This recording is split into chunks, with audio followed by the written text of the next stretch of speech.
Hi guys, and welcome to week number 4. This week's lab is a little bit different than normal, so I'm going to go ahead and explain it.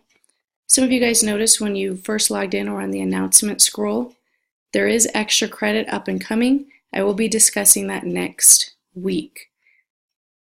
For this week, you're going to go to the same location you normally go to. You're simply going to come over to Weekly Lab Modules and click on it. This week we're going to be looking at how plates move on the lithosphere.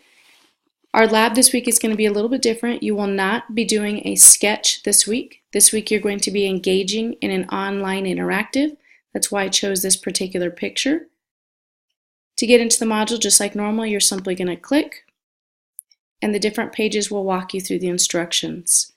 In order to understand the actual module, I suggest that you watch this particular video on how things move on the lithosphere because of the asthenosphere. I click the next breadcrumb link, and it simply says this week you're going to be running a virtual interactive lab called Interactive Earth. There are 4 sections to it that I'll show you here in just a moment, and each section is going to explore either the Earth structure, which most of you all kind of detailed in your sketch last week, and the movement of the tectonic plates. You're simply going to follow the instructions to learn about the layers of the Earth, how the continents arrived at their current locations, the constant movement of the tectonic plates, and volcanoes, earthquakes, and other events as related to the plates. There will be various animations, explanations, different things you have to kind of drag and drop along the way. There is a little game towards the end. Then at the very, very end, what you're going to be doing is you're going to be taking an assessment. It's all an interactive one based on that particular simulation that you just ran. It's going to ask you to put in your name. You'll put in your name, take the assessment, and then you're going to screenshot your score, attach it as a PDF, and that will be your lab grade for this week, which means if you don't get a score that you like, you can go back and redo over and over and over again, refreshing your understanding along the way throughout the module. So let me show you the actual interactive link. Again, I can either choose the arrow over here or go to the next page in the table of contents. Here's the actual link to get to the interactive.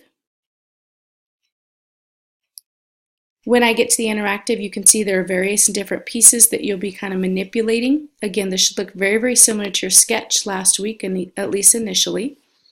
You're going to scroll over and it's going to describe some different things. Then you can either come down here and choose to go to the next page where my cursor is, or the next tab will take you to the next particular page as well within the module. After you've completed all of the different pages within the module, the very, very last one will ask you to test your skills. Please make sure you write your first and last name as it is on the EPCC transcripts. You'll click Next. Then you'll go in and show how much you learned of that interactive. You'll take a screenshot. If you don't know how to do that, just watch a YouTube video, save it as a PDF, and then upload it for this week's lab. To upload for this week's lab, simply go to lab number 4 submission. 100 possible points is what it will give you out of the interactive scoring, and then you submit. In order to submit, you simply write a submission and then attach and then submit. If you have any questions, please let me know. Again, next week I will be going over extra credit that is potentially going to help you quite a bit. It will allow you to drop your 2 lowest lab scores throughout the course of the semester, so be on the lookout for that. Those of you that did last week's lab with the sketch on the layers of the Earth, expect to see your grade posted at the absolute latest by Wednesday. I hope everyone has a good week.